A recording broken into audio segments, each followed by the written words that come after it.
Assalamualaikum warahmatullahi wabarakatuh. Oke, baik. Apa kabar kalian hari ini? Baik ya. Oke, sebelum kita memulai pembelajaran, kita berdoa terlebih dahulu. Saya minta tolong ke Zahril untuk memimpin doa.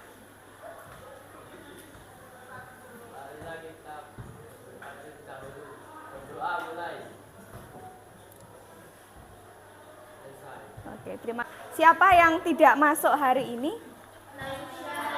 Naisa. Sakit? Sama? Sakit. Baik, ada 3 orang ya yang tidak masuk pada hari ini. Baik, kita masuk ke materi berikutnya. Kalian masih ingat anak-anak materi yang sudah kita bahas di pertemuan minggu lalu? Iya, materi tentang apa?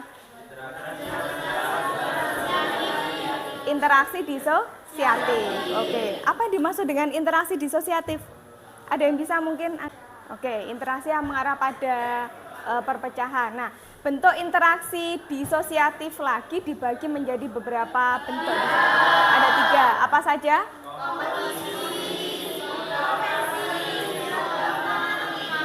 Baik, berarti kalian masih ingat ya, ada kompetisi atau persaingan. Kemudian yang kedua ada kontravensi dan konflik. Ada materi yang lalu. Ya, apa? Kompetisi harus apa, Radit? Adalah proses sosial di mana beberapa orang bersaing untuk merebutkan sesuatu. Oke, bersaing untuk memperebutkan sesuatu yang mungkin sifatnya terbatas ya. Kemudian ada kontravensi. Masih ingat dengan kontravensi? Apa kontravensi? Oke, menghalangi atau menentang. Kemudian kalau konflik ataupun pertentangan, usaha untuk apa? Oke, mencapai tujuan dengan cara menyingkirkan pihak lain. Ya, baik, kalian masih ingat berarti. Nah, hari ini kita akan belajar lebih dalam mengenai apa yang dimaksud dengan lembaga sosial. Nah, motivasi hari ini adalah Anda mungkin bisa menunda, tapi waktu tidak akan menunggu. Jadi, ketika kita belajar dari orang-orang yang sukses, kita tidak akan menyanyiakan kesempatan yang ada. Tidak harus menunggu. Jadi ketika memang ada waktu ya harus segera untuk dikerjakan. Berikutnya manfaat kita belajar mengenai lembaga sosial. Nah, kita nantinya akan mengetahui lembaga sosial apa saja yang ada di negara kita. Kemudian dengan mempelajari lembaga sosial ini nanti dijadikan pedoman bagaimana masyarakat bersikap dalam menghadapi berbagai permasalahan sosial di masyarakat. Kemudian di capaian pembelajaran di sini pemahaman tentang hubungan sosial dari lingkungan terdekat hingga kelompok masyarakat yang lebih luas membantu dalam mewujudkan tertib sosial dalam masyarakat melalui berbagai lembaga sosial. Nah, nanti berarti ada hubungan antara ketertiban sosial dan juga lembaga sosial. Kemudian tujuan pembelajaran. Melalui tayangan slide PPT, peserta didik mampu mendeskripsikan hakikat lembaga sosial dengan benar. Melalui kegiatan diskusi, peserta didik mampu mengidentifikasi ciri-ciri lembaga sosial dengan benar. Kemudian langkah-langkah pembelajarannya, ada simulasi, identifikasi masalah, pengumpulan data, pengolahan data, pembuktian dan juga menarik kesimpulan. Kemudian di teknik penilaiannya ada penilaian sikap, ada penilaian pengetahuan, nantinya kita ada soal evaluasi menggunakan kuisis dan juga keterampilan dari diskusi dan presentasi yang kalian lakukan. Itu juga menjadi aspek penilaian. Berikutnya terkait dengan pengelompokan belajar. Silakan kalian berkelompok di kelompoknya masing-masing. Coba kalian simak video berikut ini.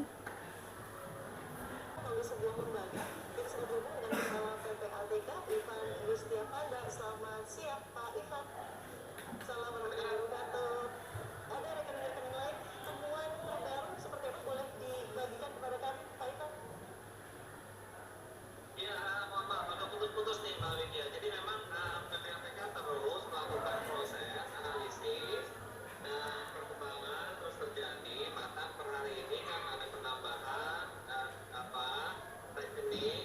kemanusiaan yang kita lakukan. Jadi temuan semakin kita dalami, temuan-temuan yang kita dapatkan semakin menguatkan dugaan ada ya katakanlah ada indikasi penyalahgunaan, kemudian ada indikasi pelanggaran terhadap ketentuan yang berlaku gitu Mbak Widya.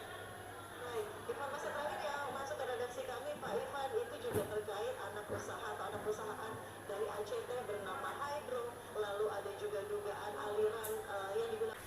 Ada yang ingin mengajukan pertanyaan? Silakan. Caranya membedakan antara lembaga sosial dan yang tidak. Tahu bahwa lembaga tersebut termasuk lembaga sosial. Saya kurang mengetahui mengenai inti dari lembaga sosial itu apa. LKPD anak-anak ya. Kelompok 2. Kelompok 7. Kumpulan dari sistem nilai dan di tokoh-tokoh ya. Kemudian bagaimana kalian bisa menyimpulkan dari pengertian lembaga sosial? Sistem yang tersusun berdasarkan tingkah laku yang berbeda yang terdiri atas sejumlah orang. Lembaga sosial itu penting nggak sebenarnya? Bisa dijadikan referensi.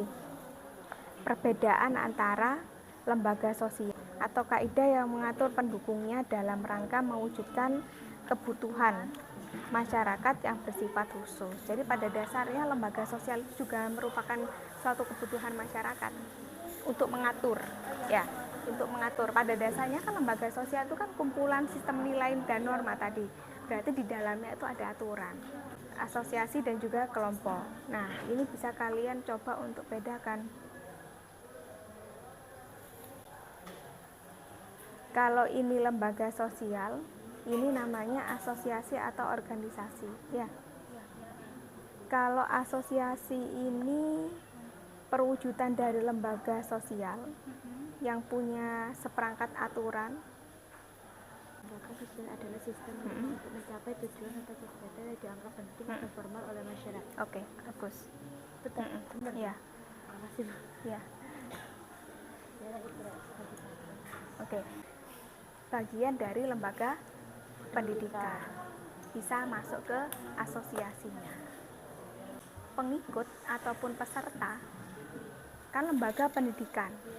Kalau asosiasi dia punya pengikut dan sifatnya terikat. Kalian kan ada di dalam sebuah sekolah nih, dan kalian terikat dengan apa? Tata tertib. Oke, berarti kalian udah tahu ya bedanya ya. Berbatasnya juga dipertanyakan. Terus kenapa dia sudah berdiri menjadi sebuah lembaga kalau kayak gitu? Misalnya ada lembaga sosial yang Kurang apa? kurang profesional dalam pekerjaan. Ada tak? Ya ada mungkin. Ada. Ada. Itu kayak lembaga sosial gaduh. Spesifik. Enak kita membahasnya. Ada lembaga pendidikan, lembaga keluarga. Nah, itu kan lebih spesifik dan relevan dengan kita. Tapi sebelum ke sana, ya kita harus tahu dulu hakikat dari lembaga sosial itu apa. Kalau dari video yang tadi itu, kan akhirnya kan masyarakat tidak tahu kalau itu merupakan lembaga sosial yang mungkin awalnya kan dipercaya. Nah, artinya kan berarti masyarakat belum bisa membedakan mana yang merupakan lembaga sosial beneran, mana yang bukan. Terus kenapa masyarakat itu kok bisa nggak tahu? Mungkin kurangnya informasi. Kurangnya informasi. Orang-orang masih mengetahui dasarnya tentang lembaga. Oke.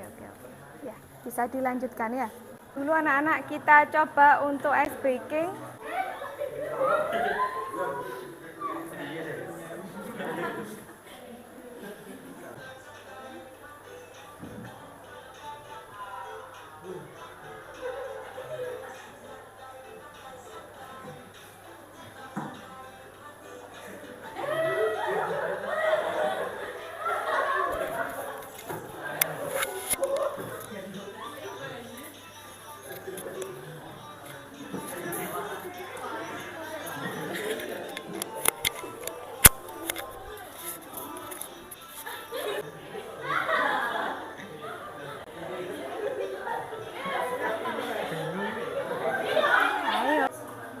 Oke, untuk presentasi. Sosial adalah sekumpulan dari norma-norma sosial, struktur sosial yang telah diciptakan supaya bisa melaksanakan fungsi dari masyarakat.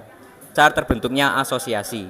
Kemudian mereka membentuk asosiasi berdasarkan tujuan yang sama, sehingga kumpulan antar asosiasi itu membentuk sebuah lembaga sosial dengan aturan-aturan tertentu.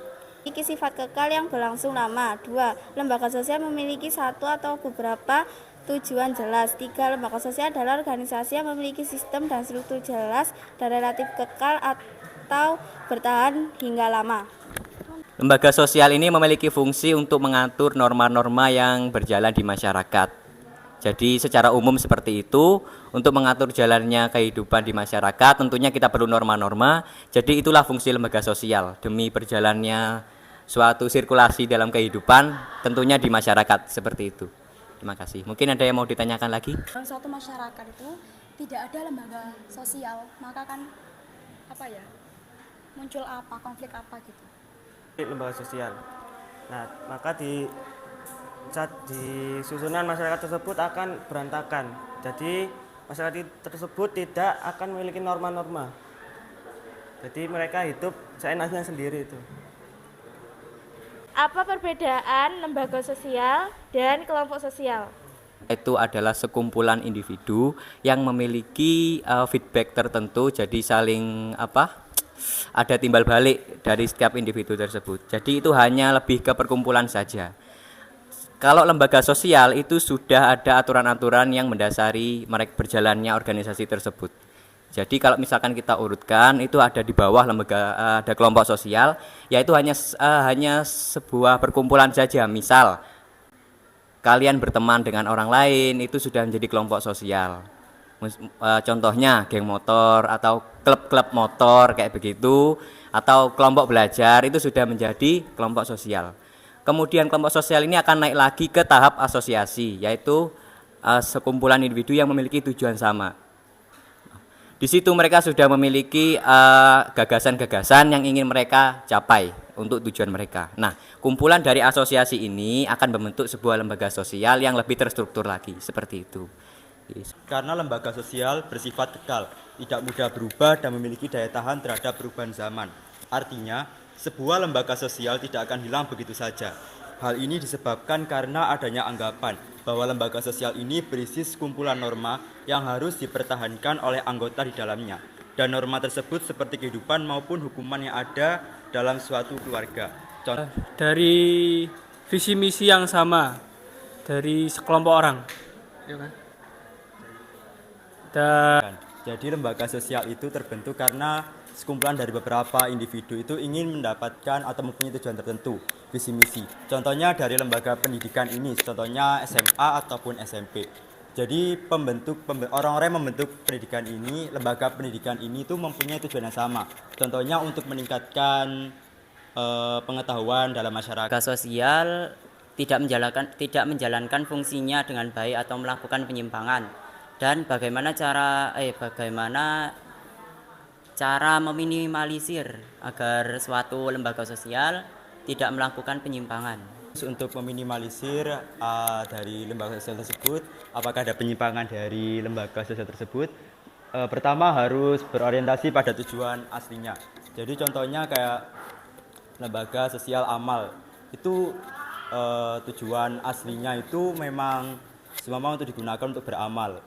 Terus kalau dari proses-proses selanjutnya terjadi penyimpangan, contohnya dikorupsi ataupun dibagikan ke hal-hal yang lain, maka patut diperhitungkan atau dipertanggungjawabkan.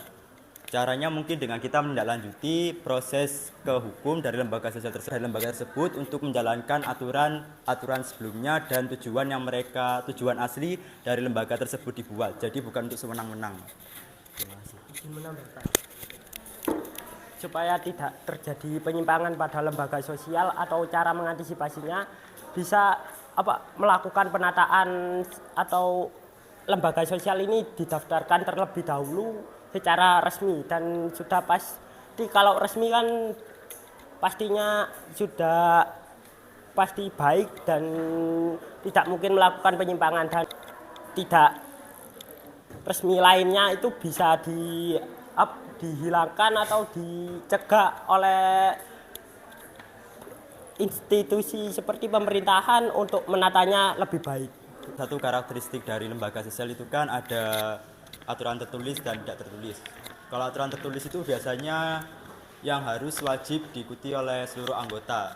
Contohnya yang tertulis dari bagan-bagan aturan-aturan. Jadi contohnya tujuannya apa, terus kalau dan jika tidak dipenuhi secara oleh anggotanya, maka ada sanksi yang harus diberikan. Karena tidak tertulis itu seperti norma-norma. Norma-norma di dalam lembaga sosial itu seperti apa? Contohnya seperti norma-norma di lingkungan masyarakat yang terbawa ke lembaga sosial.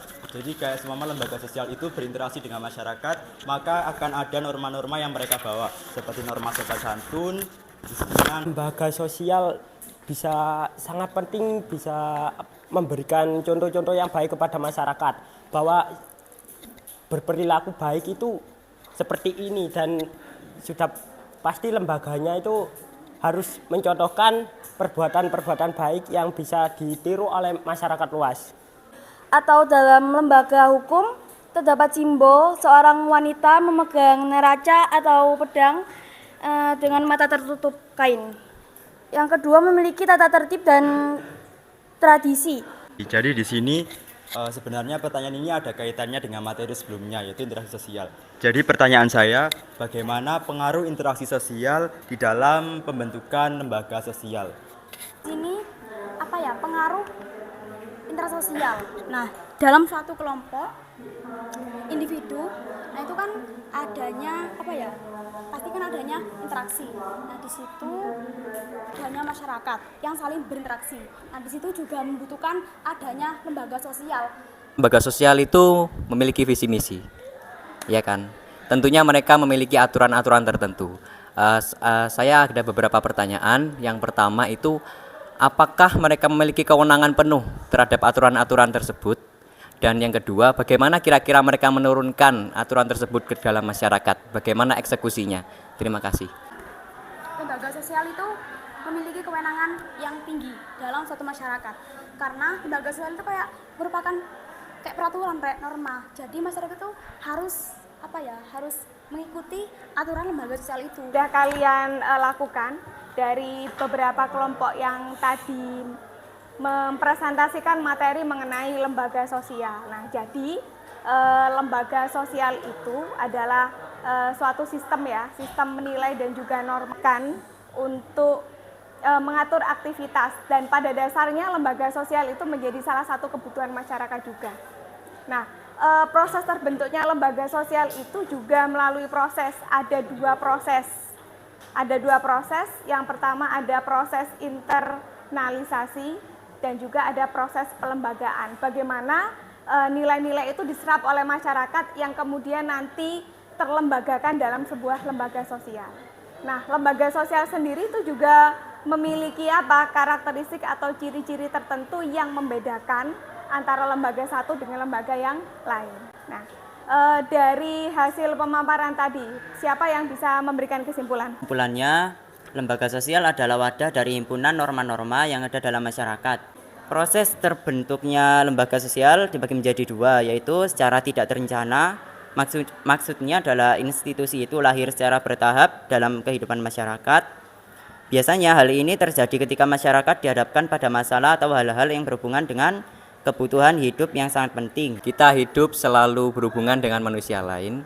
Jadi untuk keberlangsungan masyarakat, kita tentu perlu lembaga sosial untuk mengatur semua norma-norma dan aturan yang ada di masyarakat. Terima kasih. Kuis sebentar untuk melihat sejauh mana pemahaman kalian terhadap materi hari ini. 39347 untuk kodenya.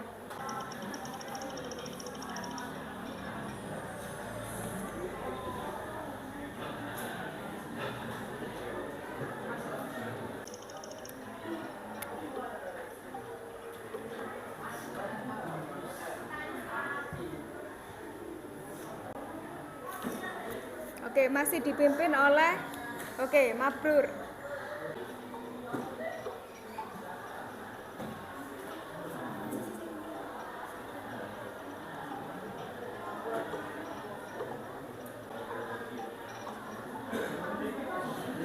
Yang paling teratas sendiri tadi siapa? Mabrur. Oke, kasih aplaus untuk Mabrur. Oke ya. Baik, berikutnya kita ke pesan moral. Apa yang bisa kita dapatkan? Pesan moralnya apa? Kita tadi kan di video itu menerangkan mengenai lembaga sosial ya. Jadi kita harus benar-benar tahu mana yang merupakan lembaga sosial ataupun bukan. Karena lembaga sosial itu juga sangat penting dan memiliki beberapa aturan yang juga sangat bermanfaat bagi pedoman kita untuk menjalankan hidup sehari-hari. Saya kira cukup. Berikutnya rencana tidak lanjut untuk pertemuan berikutnya kita belajar mengenai fungsi dan juga peran lembaga sosial ya. Ada 5 lembaga sosial yang akan kita bahas nantinya. Saya kira cukup anak-anak untuk hari ini. Kita berdoa terlebih dahulu untuk kita mengakhiri pembelajaran. Marilah kita berdoa terlebih dahulu, semoga bisa bermanfaat bagi kita. Berdoa mulai.